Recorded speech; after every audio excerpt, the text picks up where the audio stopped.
ভালোভাবে হাসাহাসি করছিস না, আগে কত কিছু করছিস, এখন কিচ্ছু করছিস না, কি হয়েছে তো? কৃষ্ণ বলছে, সুবল রে, কইতে গেলে লজ্জা পায়।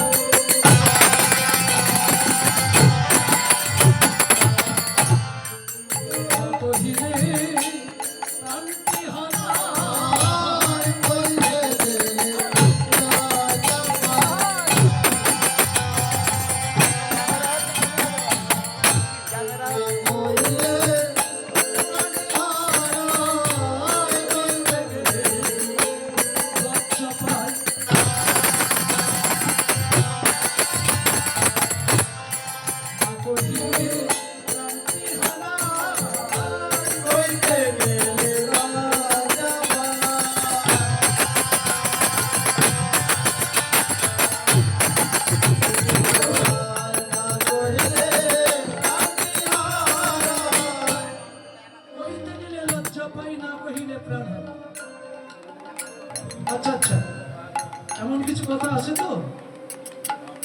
ও মেয়েরা, বলতে গেলে লজ্জা লাগে, কিন্তু না বলতে পারলে কত লোকের প্রাণ চলে যায়, যায় না?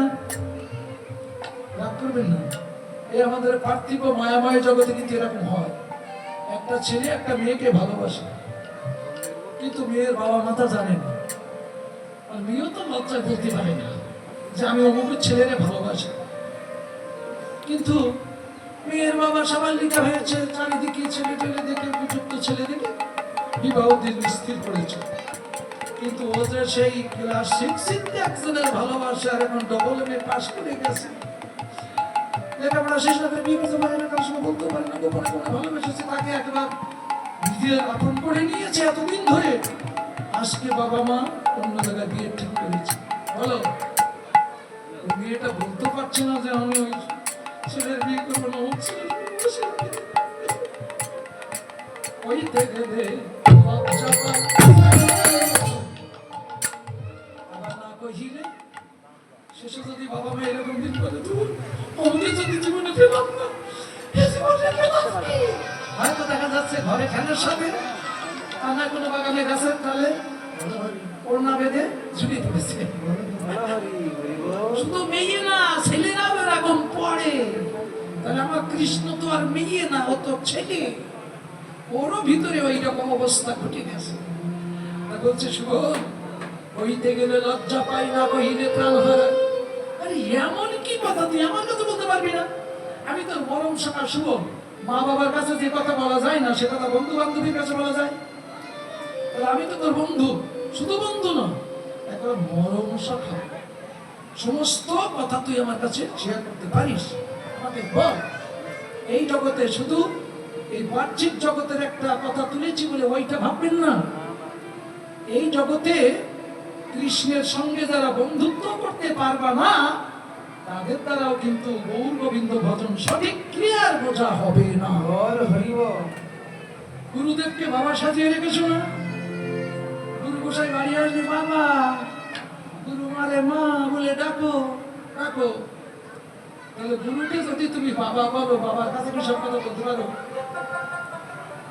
গুরু মাতা, গুরু পিতা, গুরু বন্ধু, গুরু সখা, গুরুর সঙ্গে সভ্য প্রেম করো।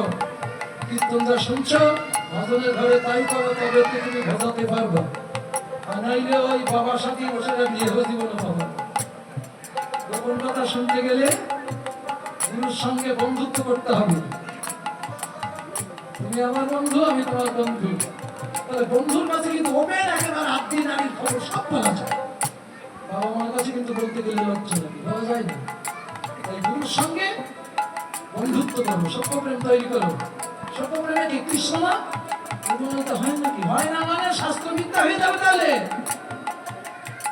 গুরু রূপে কৃষ্ণ কৃপা করেন ভক্তগণে, গুরুকে মনুষ্য জ্ঞান না করবো, এই কথা মিথ্যা আমার তৈরি করা। আমার বাবা লিখেছিল, যারা লীলাগুলো দেখেছেন, ভজন করেছেন, তারাই আমাদের মতো অজ্ঞান বোকাদের জন্য লিপিবদ্ধ করে রেখে গেছে, বিশ্বাস আনয়ন করবার জন্য। আমরা শাস্ত্র মানি না, শাস্ত্র বিশ্বাস করি না সেই শাস্ত্রের কথা। তাই গুরুর সঙ্গে এই সভ্য প্রেম তৈরি হলে তখন কিন্তু সমস্ত গোপন কথা তুমি বলতে পারবা, আর গুরুও তোমার কাছে গোপন তত্ত্বগুলো বলে তোমার সঠিক তত্ত্বের খবরটা জানিয়ে দিতে পারবে। আর নইলে ওই বাবা সাজিয়ে রেখে দিলে কিন্তু ওই বাবাই থেকে যাবে, বাহবা বাবা কিন্তু মাল বাবা না। গুরুর সঙ্গে বন্ধুত্ব করো। সকালে যেমন কৃষ্ণের কাছে চড়ছে, তুমিও চড়ো, তাকে চড়াও। কৃষ্ণ বলছে কাঁধে চড়ি কাঁধে চড়াই করি ক্রীড়া রস, বৃন্দাবনে সখ্য রসের এই তো বিহার। এই সখ্য প্রেম করো গুরুর সাথে। তুমি আমি কোন বড় লোক, তুমিও তা আমিও তা। আমি তোমার বন্ধু করে মেনেছি কেন? তোমার কাছ থেকে কিছু পাওয়ার জন্য। বল বেটা, এটা হচ্ছে না কেন, ওটা হচ্ছে না কেন, বলে দে কানাই বল। তুই তোমারই করে না, ভালো তুমি গুরুকে তুই তোমারই করতে পারতে যদি গুরুকে গুরুর সঙ্গে বন্ধুত্ব করতে। রাধে রাধে মুখে বলা যত সহজ, কাজটা করে দেখেন কত সহজ। লোক বলে সহজ ভজন, ভজন তত সহজ, একটু করিয়ে দেখো। মুখে বলা সহজ, কানে শোনা সহজ, করিয়ে দেখো তো কত সহজ। যাক, তাই এবার বলছে কানাই বল তোর কি হয়েছে। কৃষ্ণ বলছে সুবল রে তাহলে শোন, ওরে কালী